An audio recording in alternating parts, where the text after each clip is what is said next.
Amém.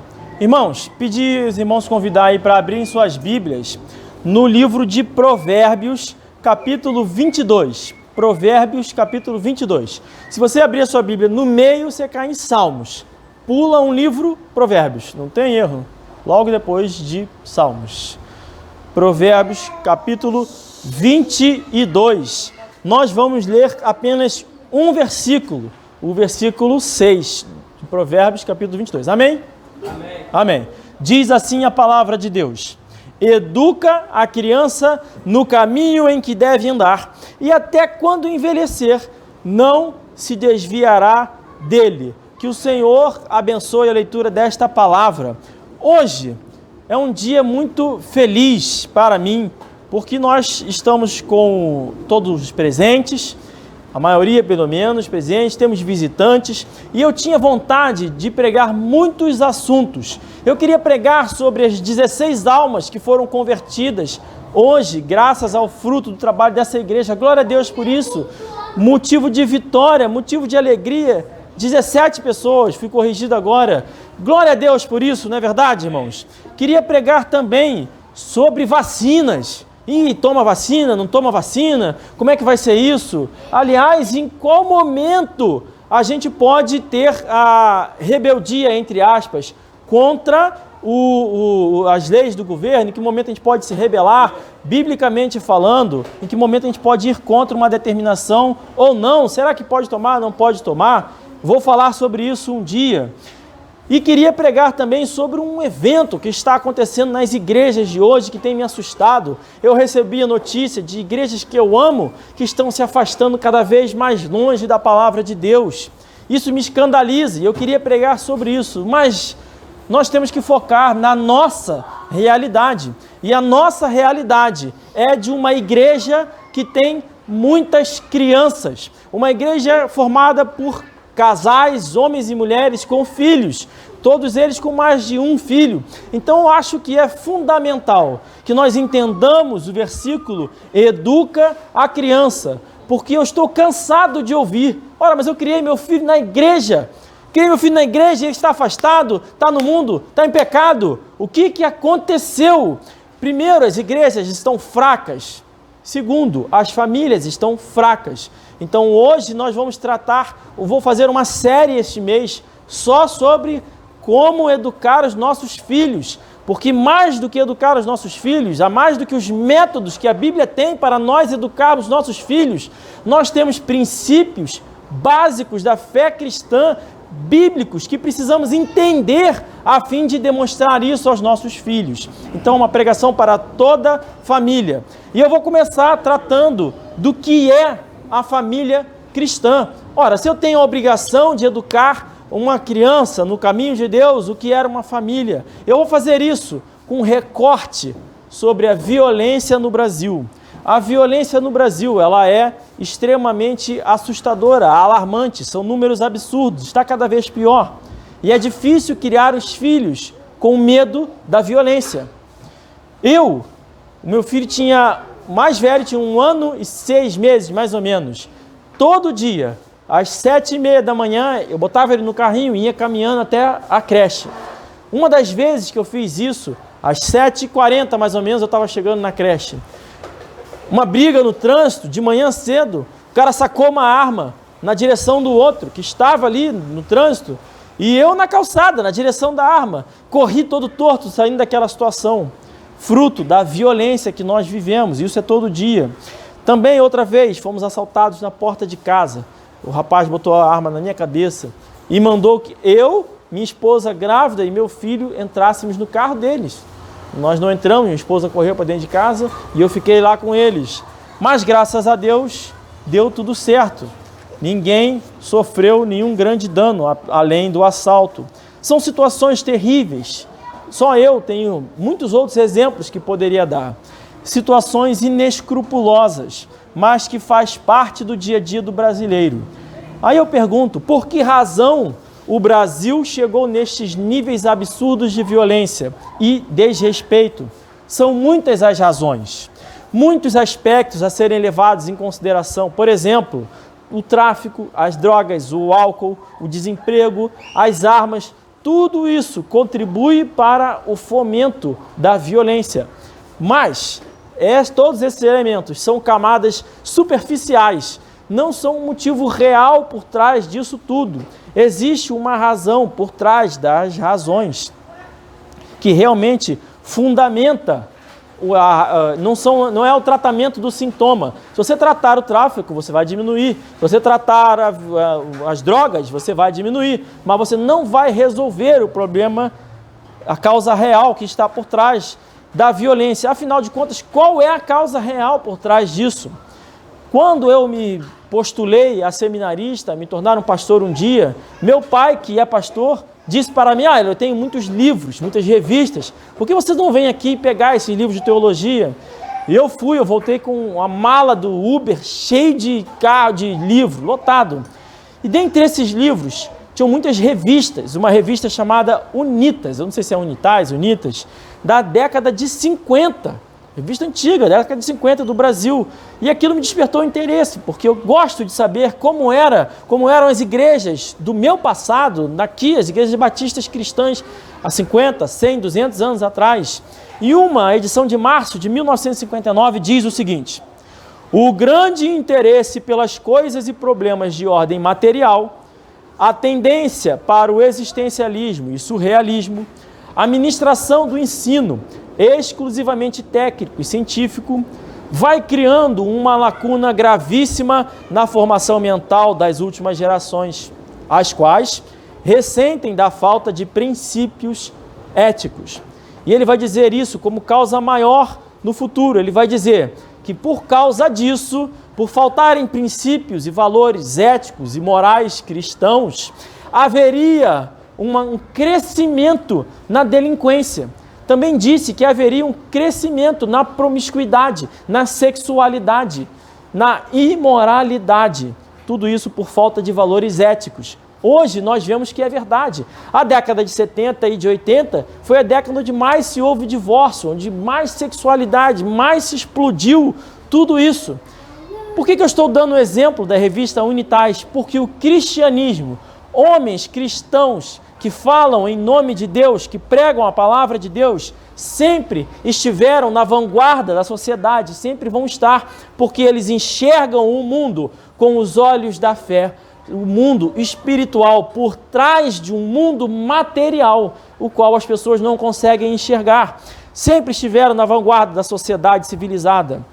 Essa revista em questão, por várias ocasiões, criticou a ausência do ensino religioso solidificado, forte, biblicamente baseado nas próprias igrejas. Isso nós estamos falando de 1950. Como estão as igrejas hoje, em 2021? Fala disso, fala da ausência de ensino religioso e cristão e bíblico nas escolas. Diz que as famílias não estavam mais preocupadas em ensinar aos seus filhos valores bíblicos. Isso nós estamos falando de 60, 70 anos atrás. Mas eu, na minha casa, não estou disposto a abrir mão da palavra de Deus. E eu espero que a nossa igreja não esteja disposta a abrir mão da palavra de Deus, nem uma vírgula sequer, porque isso vai transformar e garantir a salvação dos nossos filhos. E mesmo quando eles crescerem, não se desviarão da palavra de Deus. O problema do Brasil é, em primeiro lugar, a completa falta de valores morais. Completa falta de valores bíblicos, valores morais cristãos. O pior não é a sociedade sem valores cristãos. O pior são os cristãos sem valores cristãos. Um famoso psiquiatra comentou certa vez o seguinte: eu já tratei muitas centenas de pacientes, entre os mais de 35 anos de idade, os pacientes dele com mais de 35 anos de idade. Ainda não houve dentre todos eles, não houve cujo problema, em última análise, não fosse de cunho espiritual. E ele falou isso há 40 anos atrás. Hoje, os problemas nos consultórios de psiquiatria, psicologia, os problemas no fundo, são todos 100% de cunho espiritual. Nada mudou. Ou seja, o homem sem Cristo tateia no escuro, não vê sentido, preocupa-se consigo mesmo. Em primeiro lugar, não tem valores morais. É aquele que rouba do outro simplesmente porque quer, porque acha que, por ele querer, é mais importante o seu querer do que o que é certo. Mas nós fazemos o que é certo a despeito do que nós queremos. Eu tenho que abrir mão do que eu quero, mortificar a minha carne para fazer o que é certo, independente do que eu queira. É papel nosso, dos cristãos, trazer à tona novamente a moralidade cristã perdida em nossa sociedade. Samuel Shoemaker foi um proeminente pastor na igreja em Nova York e ele fundou os AAs. Os AAs hoje estão completamente fora da palavra de Deus. Eles aceitam qualquer religião, qualquer coisa, mas não é disso que eu vou tratar. Quando surgiu, tinha princípios bíblicos, certo? E ele fala o seguinte: para você fazer uma certa influência na sociedade, antes de cuidar dos outros, precisa tirar a trave do seu olho. É o que a Bíblia diz. Está olhando o cisco do outro e esquecendo a sua trave. Então nós precisamos ter uma conduta condizente com o Deus que nós servimos. Muito bem. Dentro das igrejas não há mais preocupação com a moral cristã. Sendo assim, como é que os cristãos do Brasil, nós, cristãos do Brasil, seremos capazes de intervir na renovação moral da nossa nação, se nós mesmos não nos preocupamos com a nossa conduta moral perante os nossos vizinhos, perante a nossa sociedade? É nossa obrigação, como cristãos que somos, nos comportarmos com o maior escrúpulo possível e oferecermos um claro exemplo de conduta íntegra, de uma vida exemplar e de um caráter sem mancha, sem mácula. Mas isso não vai partir das igrejas em geral. Por quê? Não. Porque hoje a sociedade observa cristãos em evidência. E nós aqui, por exemplo, não estamos em evidência. São os políticos que estão em evidência, são Edir Macedo e outros tantos aí que estão em evidência. Aquela mulher que foi presa lá, Flor de Lis. E eles tiram as suas análises do que é cristianismo baseado na podridão daqueles que se dizem cristãos. O que podem fazer as igrejas quanto a isso? Nada, por enquanto. Mas para o futuro, muito pode ser feito. E por onde começa? Começa na família. Uma família cristã precisa ter bons valores morais. Todos nós aqui precisamos ter valores morais bíblicos. Como ser uma família cristã saudável? Não somente a educação dos nossos filhos é essencial, mas o nosso comportamento também é crucial. Ainda que uma sociedade não seja majoritariamente cristã, ela poderá sobreviver de maneira minimamente estruturada se os seus membros estiverem conscientes e adeptos aos mais altos padrões de valores morais. Ou seja, ainda que as pessoas que estão ao nosso redor não tenham nenhum valor moral, eles precisam saber que existem pessoas que têm. Nós precisamos demonstrar que temos valores morais e que vivemos de acordo com aquilo que nós acreditamos. E qual é o foco do nosso valor moral? É a palavra de Deus, é a Bíblia. Quase tudo que existe de errado no mundo parte de pessoas que não possuem valores morais.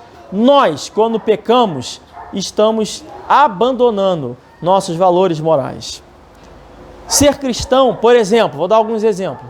A Bíblia diz, Jesus disse, no mundo tereis aflições. É uma promessa de Deus àqueles que são filhos de Deus. Todo filho de Deus vai ter aflição. Eu tenho, você tem, todo mundo tem. No mundo tereis aflições. Quando Jesus fala para nós buscarmos em primeiro lugar o reino de Deus, ele disse, buscar em primeiro lugar o reino de Deus e todas as outras coisas serão acrescentadas. É para não ficar correndo atrás de quê? Das coisas desse mundo. Ele não está falando isso apenas para que nós esqueçamos do mundo e vivamos beatificamente atrás de Cristo. Mas Deus quer o melhor para nós e ainda assim nos colocou debaixo de uma promessa. Eu e você e todos nós aqui que aceitamos a Jesus estamos debaixo de uma promessa do próprio Deus, a de ter aflições. Essa é a grande promessa. Todos nós teremos aflições. Tem boas promessas também, mas não dá para abolir nenhum versículo da Bíblia. Não tem como escapar disso. Se você é cristão, você vai ter aflição no mundo. Portanto, é inútil, é tolice focar nas coisas materiais desse mundo. Até as coisas nobres do mundo são tolices. Por exemplo, um grande amor ou qualquer outra coisa. São coisas nobres, mas são tolices. Vamos pensar no dinheiro. Com certeza absoluta, é melhor ter algum dinheiro do que nenhum. Lógico, ninguém vai ser leviano.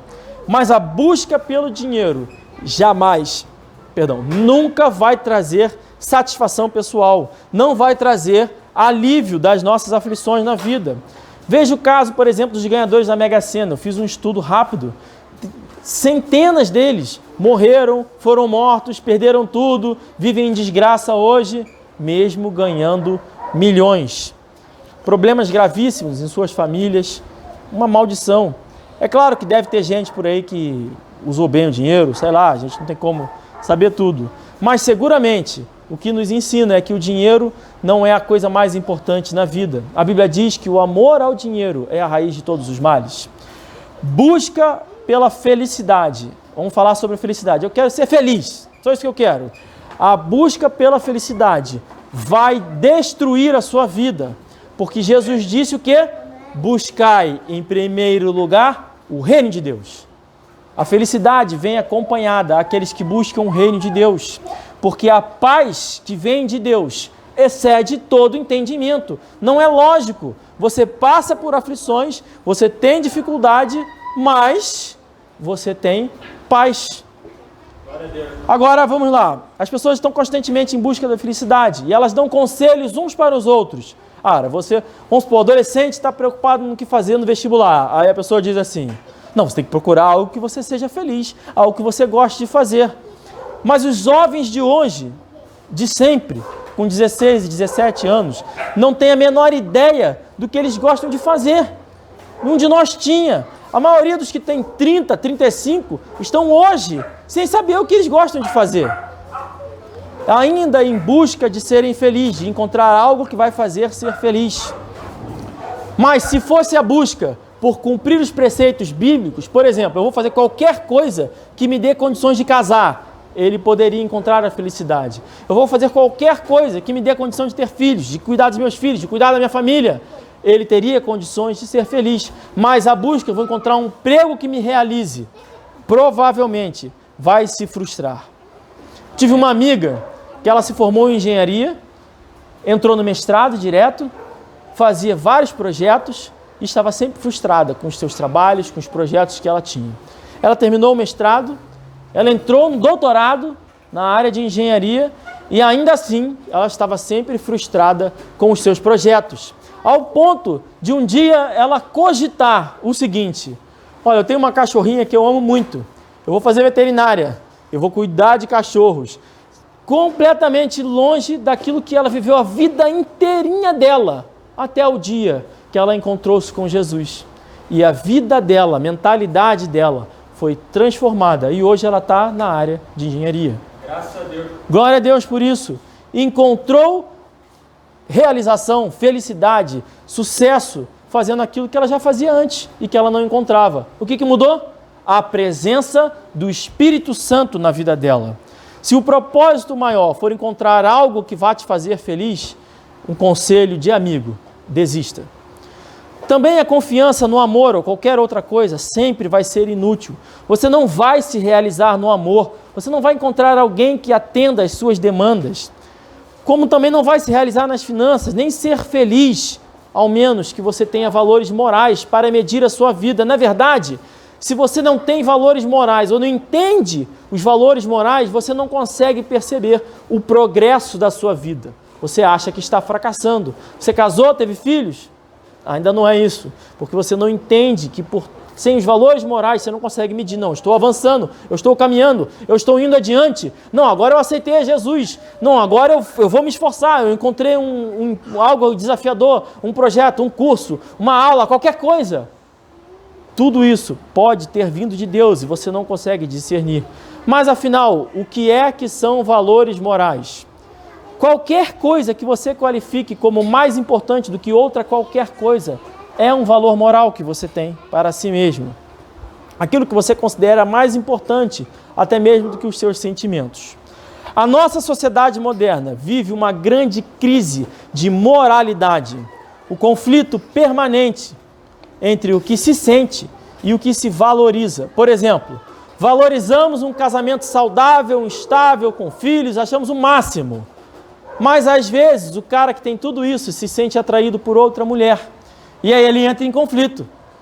Porque ele sabe o que é certo, ele deseja o que é certo, mas ele quer algo imoral. A sociedade está assim o tempo todo na luta do que é certo contra o que é imoral. Quando a vasta maioria da sociedade escolhe constantemente aquilo que quer, a sociedade perdeu seus valores morais. O que eu quero não importa. Eu me tornei, por livre e espontânea vontade, servo de Jesus. O que importa é fazer o que é certo, em primeiro lugar, e todas as outras coisas vos serão acrescentadas. Nós precisamos que os nossos filhos tenham um alto valor moral, para que assim a nossa sociedade possa ser transformada. Então nós vamos entender um pouquinho do que é a família. Os indivíduos, no seu desenvolvimento humano, precisam da família. As crianças que estão aqui, vocês precisam da família, porque precisam receber estímulos para desenvolver os seus instintos, seus hábitos, seus sentimentos, ideias, padrões que vão formar a sua solidariedade social. E a família é o meio de garantir o seu desenvolvimento social. A família é um grupo de convívio permanente. Vocês vão ter que se aturar, porque vocês são uma família. E isso é fundamental, é importante quando as funções são bem definidas. Hoje em dia, a sociedade moderna está em conflito com os valores cristãos a todo instante. As figuras importantes do tradicionalismo familiar cristão são postas em conflito direto. Por exemplo, por não entender os papéis da sociedade, de uma família, discute-se hoje abertamente a liberação de casamento entre homens. 2 homens se casarem, isso é certo? Não, isso é extremamente errado, é imoral, é antibíblico, é um pecado gravíssimo, mas é um absurdo que se discuta isso em termos de sociedade, para ver como longe daquilo que é certo nós estamos. Não se trata de ter direitos. Se fosse uma questão de ter direito, ninguém discutia. A questão é que eles querem ter o casamento dentro de uma igreja, seja lá o que for. O casamento não deve jamais, em hipótese alguma, ser entre pessoas do mesmo sexo, homens com homens, mulheres com mulheres. Isso não pode, é gravíssimo. O casamento é uma instituição sagrada, fundamental para a segurança da sociedade. Vai além, para além do que está escrito na Bíblia, para nós que somos cristãos, para quem não crê na Bíblia, o casamento possui uma função fundamental na sociedade. E uma das funções primordiais é a própria preservação da sociedade, da espécie humana, da nação. Tudo isso está nas mãos do casamento. Do ponto de vista sociológico, por exemplo, uma família que não se reproduz é um fracasso, do ponto de vista sociológico. Tem uma série de problemas, tem problemas de previdência que pode gerar se ninguém tem filhos. Tudo isso, a família é essencial para se manter a sociedade minimamente estável. Sem reproduzir, há um fracasso. Agora, uma sociedade que estimula um casamento impossível de se reproduzir, está completamente arruinada. Bom seria que os casais tivessem, no mínimo, todos 2 filhos, no mínimo.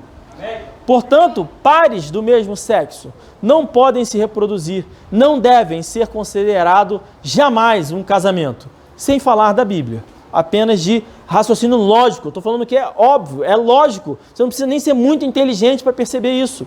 Não bastasse isso, muitos, inclusive entre nós cristãos, estão se empenhando a liberar a adoção de crianças por estes, homem com homem, mulher com mulher adotando criança. Isso é um crime, é um absurdo. Nós como sociedade, impedirmos as crianças de terem a oportunidade de viver em um lar, em uma família, onde ele tem um pai e uma mãe. Amém. Parece absurdo. Não, nós vamos dar 2 pais, 2 mães. E você não vai ter pai, você não vai ter mãe. Isso é errado, é um crime. Vai perturbar a cabeça da criança. É claro que deveria haver mais facilidade para os casais que querem e podem adotarem os filhos. Eu sei que é difícil, o Brasil é um país burocrático, tem gente que poderia, qualificada, com condições psicológicas, casado, homem e mulher, e não conseguem, por N fatores. E alguém poderia dizer o seguinte: olha, é melhor deixar essas crianças serem adotadas por essas pessoas do que deixar no orfanato. A isso, eu diria o seguinte: um ato absurdamente imoral não justifica o outro. Não é porque a minha esposa fez algo absurdo contra mim que eu devo fazer algo absurdo contra ela. Um erro não justifica outro erro. Essa é uma questão essencialmente cristã. Nossos filhos precisam desde cedo entender que homem com homem é pecado gravíssimo, vai direto para o inferno. É essencialmente cristão. E nós precisamos travar essa batalha. A criança que vive em ambiente familiar saudável vai aprender através do ensino, através da educação e através do exemplo dos seus pais, a respeitar os padrões de civilização, os fundamentos de crença, da própria linguagem e de relacionar-se em sociedade.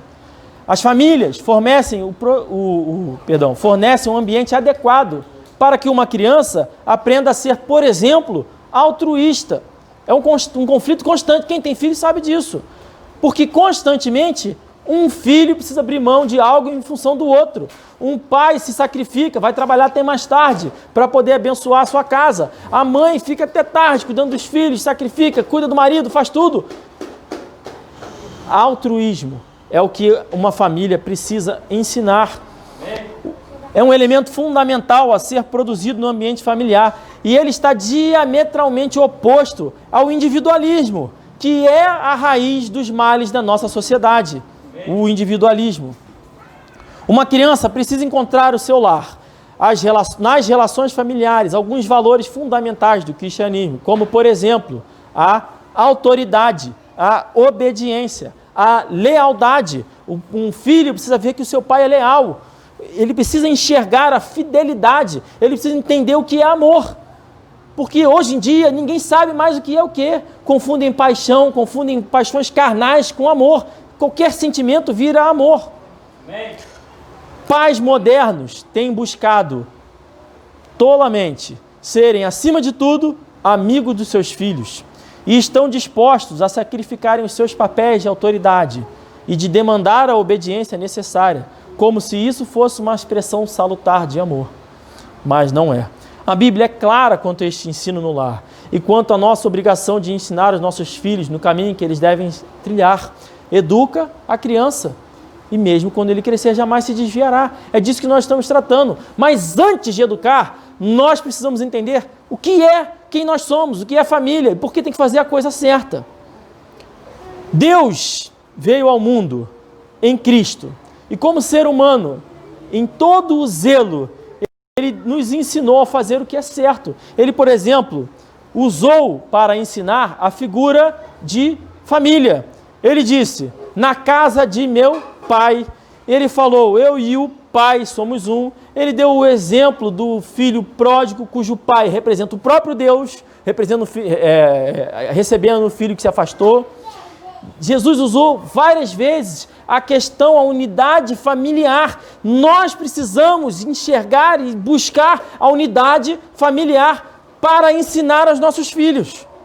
Uma das razões pelas quais Jesus fez isso para nos mostrar que tal qual nós somos os pais responsáveis, que seremos cobrados pelos nossos filhos, Deus o é de nós. Deus é nosso Pai. Ou nós não nos tornamos filhos de Deus quando aceitamos a Jesus. E não se engane, Deus exige de nós o respeito à sua autoridade.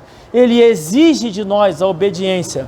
Portanto, não tenha medo de querer um filho obediente. Tal pai, tal pai.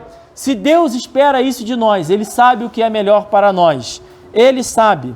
Nossos filhos precisam aprender a respeitar a nossa autoridade como pais. E eles não vão respeitar a autoridade de Deus se não respeitarem a nossa autoridade como pai. É o exemplo. Honrar pai e mãe, está lá. Honra teu pai e tua mãe. Está nos 10 mandamentos. E vem acompanhado de uma promessa. é uma promessa interessante que vai prolongar os nossos dias na terra. Então a Bíblia diz que se você honrar o pai e a mãe, vai viver muito mais na terra. Mas vai além disso. A Bíblia, toda a Bíblia, eu vou explicar como vai além disso. Toda a Bíblia aponta para Cristo. Tudo que você lê na Bíblia aponta para Cristo. De Gênesis a Apocalipse. Tudo. Profetas, reis, lutas, batalhas, tudo diz respeito à nossa relação com Cristo. Beleza. Mas, se você analisar o Velho Testamento e o Novo Testamento estruturalmente, eles têm funções e formas de lidar com a questão diferente. Por exemplo, no Velho Testamento, a ênfase está na organização de um povo que seria o povo de Deus. Então, a ênfase está na organização estrutural de uma sociedade. Quando nós pensamos, qual seria a melhor lei para tal e tal coisa? A melhor lei para tal e tal coisa está na Bíblia. Qual seria a melhor forma do Brasil, como Estado, gerir e administrar os homossexuais no Brasil? Aí nós vamos para o Velho Testamento, porque o Velho Testamento trata da estrutura da sociedade, que é o quê? Pena de morte. Seria o melhor. Muito bem. Todas as festividades estão relacionadas a Cristo. Contudo, o Novo Testamento nos dá um ensinamento, uma ênfase ao indivíduo. Então, por um lado, no Velho Testamento tem a ênfase da sociedade, como uma sociedade deve gerir para testemunhar a respeito de Cristo.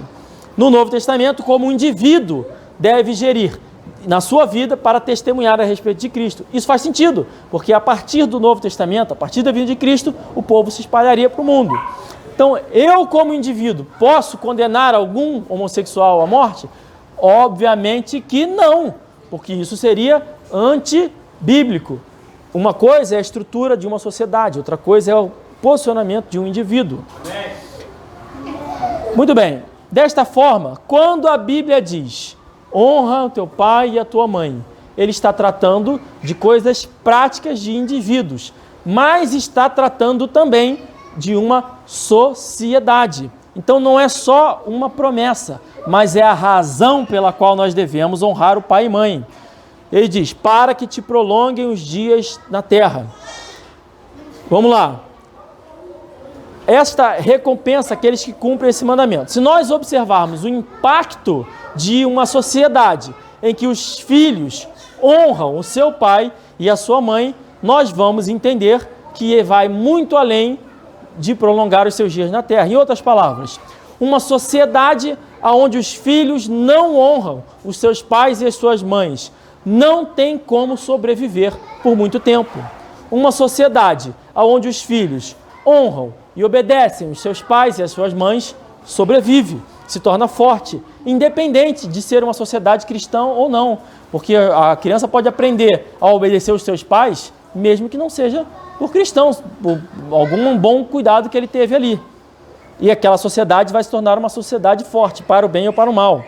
A Bíblia não fala em nenhum lugar, por exemplo, por incrível que pareça, que os filhos precisam amar os seus pais. Parece estranho isso, porque a Bíblia diz que nós precisamos amar a Deus, nós precisamos amar ao próximo, nós precisamos amar ao estrangeiro, mas não fala que precisamos amar aos nossos pais. Fala que nós precisamos honrar. Por outro lado, nos determina a honrar o cordeiro, aos nossos pais, a Deus. Por quê?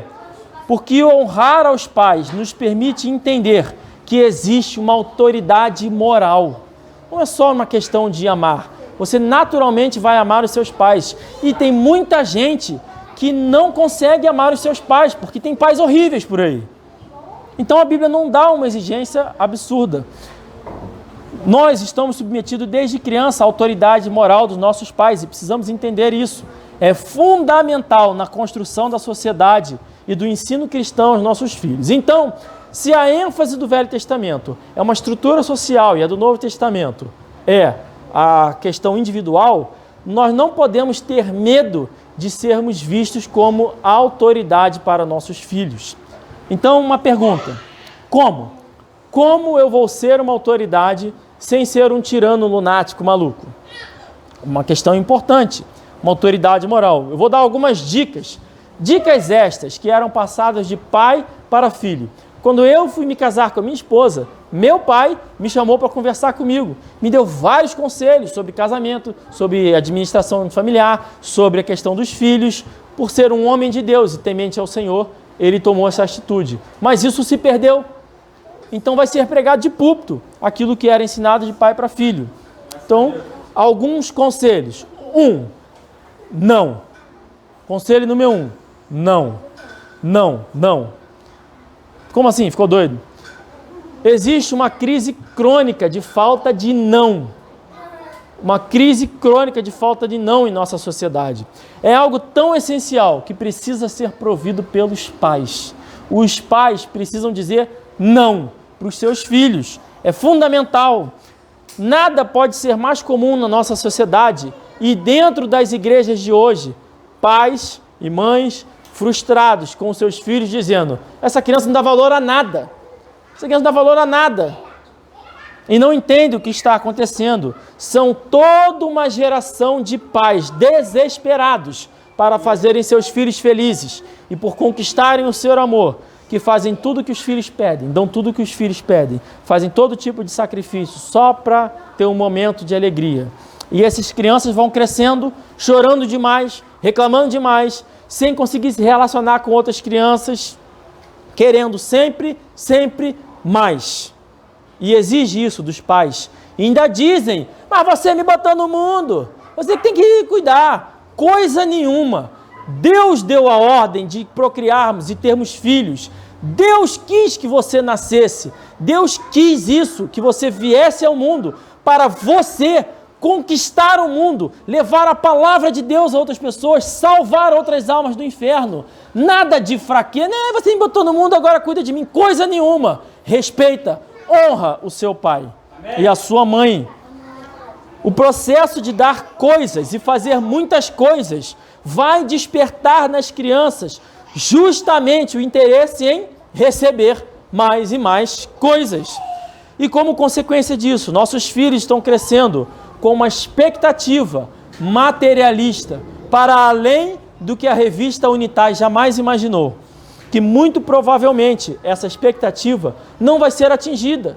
Eles têm uma expectativa de uma realidade material que eles não vão conseguir, provavelmente, porque o mundo é extremamente generoso em dizer não. Então é melhor que os nossos filhos aprendam a ouvir não dos pais, a lidar com isso, a enxergar o não e seguir adiante, do que no mundo, ouvindo não. Aí a criança cresce e pensa assim: não, eu não sou bonita, eu sou feia, eu tenho cabelo ruim, eu sou estranho. O outro se sente cada vez pior, fica revoltado, chuta as coisas, não entende, porque faltou não. Mãe, eu posso? Não. Por quê? Porque não. Pronto, simples assim.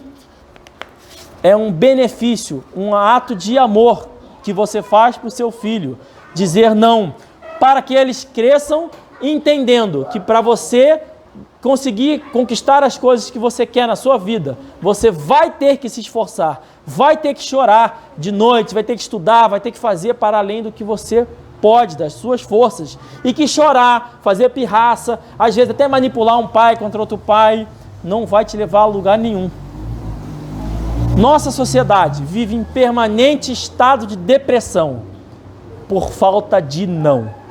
Crianças com falta de não tendem a crescer e se tornarem adultos narcisistas, porque eles aprenderam que são o centro do universo, que todo mundo tem que fazer tudo que pede para eles. Mas isso não acontece na vida real. Quando vocês crescerem, vocês vão pedir as coisas e as pessoas vão dizer para vocês o quê? Não, faça você mesmo. E vocês não vão saber fazer, não vai saber fazer um ovo, um macarrão, qualquer coisa que seja, porque estão ganhando tudo nas mãos. Não aceitem isso. E pais, digam não aos seus filhos. Amém. A nossa vida cristã, tudo gira em torno da nossa batalha espiritual, entre o que é espiritual e o que é carnal. É o conflito entre a carne e o espírito. Marcinho, desliga o celular, por favor. É o conflito entre a carne e o espírito.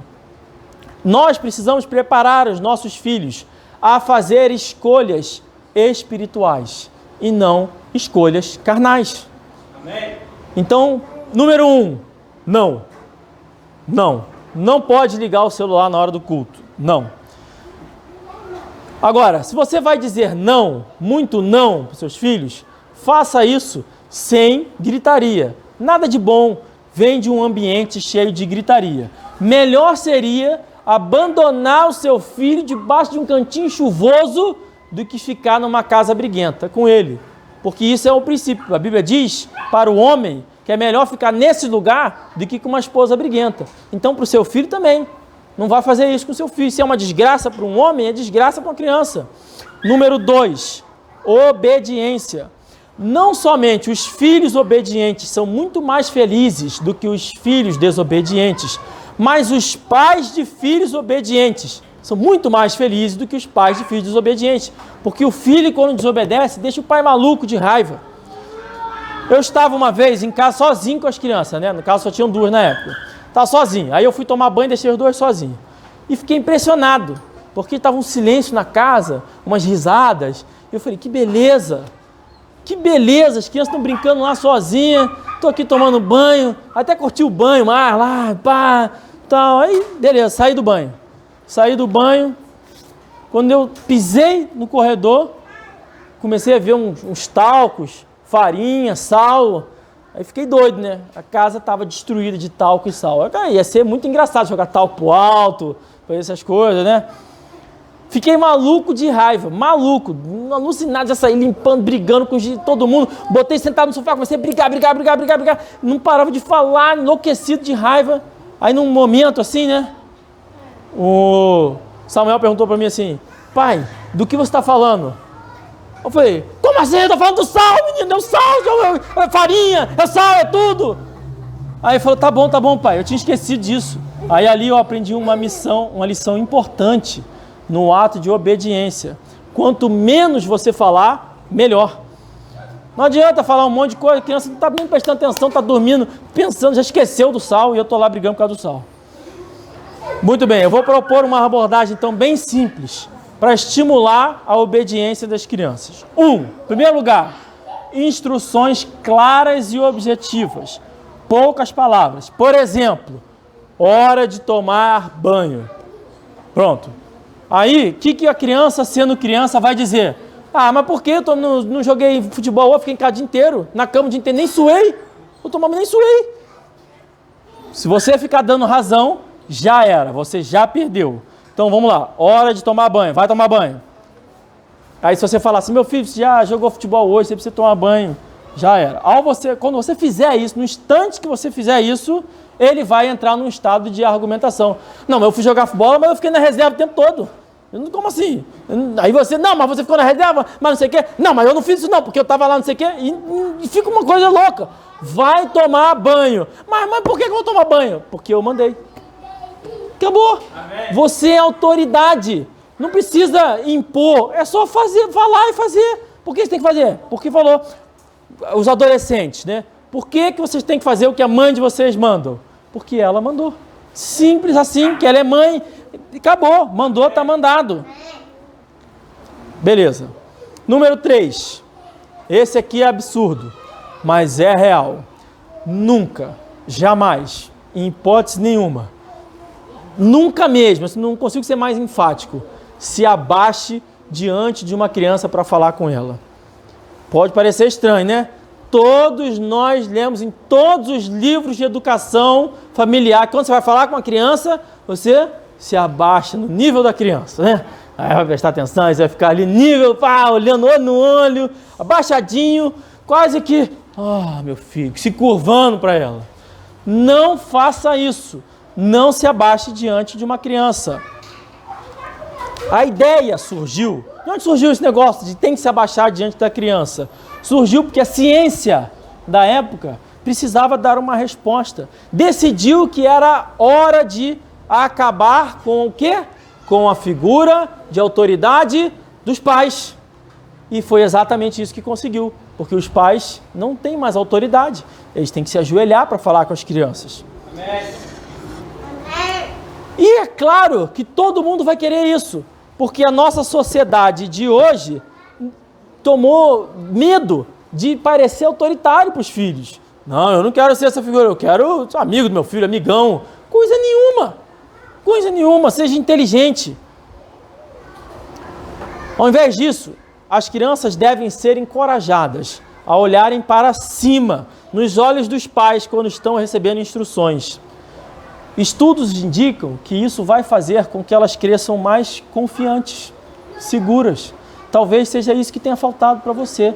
Sua mãe ficava brigando, você não olhava nos olhos dela, e aí você se tornou mais inseguro. E para encerrar, eu vou deixar esse desafio para os pais. Eu disse que isso é uma série que eu comecei, tratando sobre a educação dos filhos. Vou falar isso o mês todo. O básico nós já entendemos, o que é a família e o seu papel. E muito importante, que os pais precisam exercer a autoridade sobre os seus filhos. Vou pedir para encerrar e para orar. Ainda não, vou deixar o convite.